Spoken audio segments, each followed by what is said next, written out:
I killed everything. Every single plant. The first time I tried to grow my own food, I walked out to my little backyard plot on a warm April morning in Tennessee, and what I found stopped me cold. Brown stems where green should have been. Shriveled leaves curled inward like they were trying to hide from me. Soil cracked and pale, almost white in the early sun. I stood there with my coffee going cold in my hand, and I genuinely did not understand what had happened. I had done everything right. I had read the articles. I had watched the videos. I had watered every single day, sometimes twice, because I was so afraid of losing them. I had used good soil from a bag that cost me $12. I had placed them in the sunniest spot in the whole yard. I had done everything right. And I had killed every single one of them. That morning changed the way I think about growing food forever. Not because I figured out the answer right away. I didn't. I stood there for a long time feeling like an idiot, and then I went inside and sat at my kitchen table and stared at nothing for about 20 minutes. I had been so excited about this garden. I had told people about it. My neighbor had asked me just the week before how things were going, and I had said great, just great, almost ready to start seeing real growth. And now there was nothing.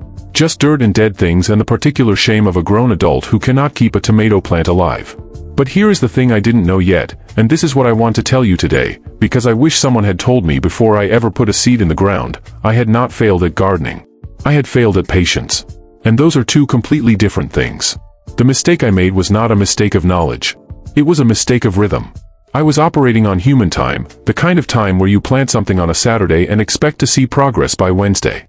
The kind of time where effort should produce results quickly, where doing more should always mean getting more. That is the world most of us live in. That is the world that shaped how I thought about everything, including that little patch of dirt in my backyard. But nature does not run on that clock. It never has.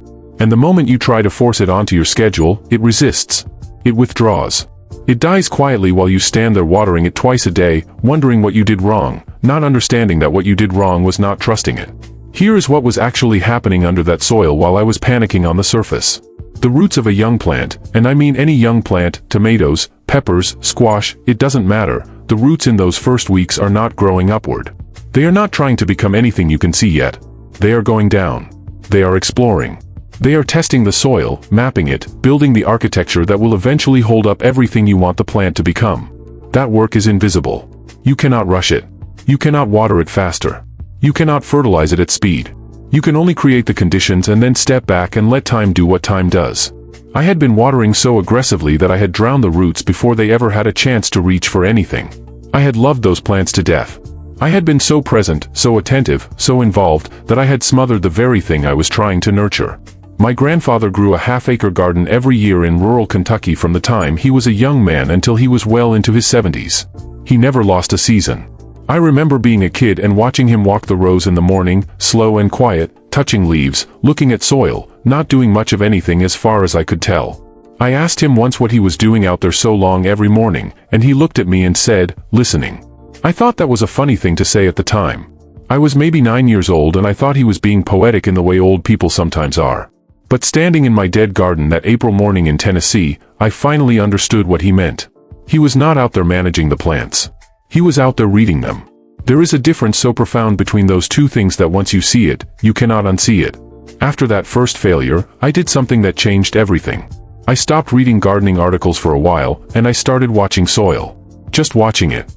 I went outside in the mornings before work and I crouched down near what was left of my little plot and I looked at what was actually there, the texture of the ground after rain, the way certain corners dried faster than others, where the light actually hit and for how long, what was already growing wild that nobody had planted. There were dandelions in the corner that were thriving. There were tiny volunteer plants coming up from seeds that birds had dropped. Life was everywhere, doing its thing, completely without my help. The garden I had tried to control was dead. The garden that had been left alone was flourishing. That image stayed with me for a long time. The second time I planted, I did less. Deliberately, uncomfortably less. I planted in a spot that was slightly less perfect than I thought I needed. I used soil I amended myself with compost I had been making from kitchen scraps, coffee grounds, eggshells, vegetable peels, instead of the expensive bag. I watered every 3 days instead of every day, checking first whether the soil an inch below the surface was actually dry before I added anything. And I walked away. I went to work. I came home. I cooked dinner. I didn't go check on them every evening. I gave them 3 days before I let myself look closely. The first week felt like waiting for something awful to happen. Every morning I expected to go out and find the same brown wreckage. But on day 11, I saw something so small I almost missed it, a pale green thread curling up from the dark soil, thinner than a shoelace, no bigger than a comma. One seedling. Then two. Then by the end of week 2, the whole row was moving. Quietly, slowly, stubbornly alive. I want you to stay with me here, because this is the part that matters most, the thing underneath all the practical advice about watering schedules and soil composition and planting depth. Growing food teaches you something that almost nothing else in modern life will teach you. It teaches you that your presence is not always the same thing as your contribution. That sometimes the most powerful thing you can do is create the right conditions and then genuinely, completely let go. This is hard for us. We are trained from childhood to equate doing with progress, to believe that attention is always care, that more effort always produces better outcomes. And then you put a seed in the ground and the ground looks at all of that and simply does not care. The ground has been doing this for longer than our species has existed. It does not need your anxiety. It needs your trust. If you are just starting out with a garden, or if you have tried and failed and are sitting there right now wondering whether you are just bad at this, I want to tell you clearly, you are not bad at this. You are just new to a different kind of time. And new is not the same as incapable. The gardeners who lose everything in the first season and come back for the second one, those are the ones who eventually grow things that stop people in their tracks. Failure in a garden is not a sign that you should stop.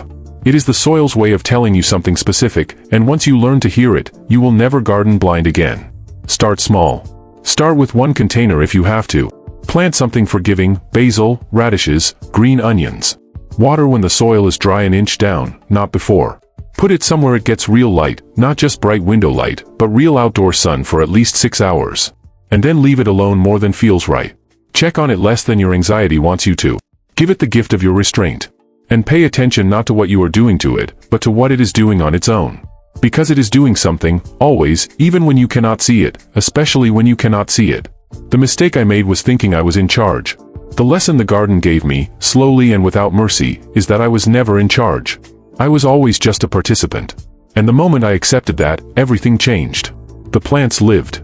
The soil darkened and came alive with things I had not put there. The work became lighter because I stopped fighting the rhythm and started moving with it. That is not a metaphor, or not only a metaphor, it is the most practical gardening advice I know.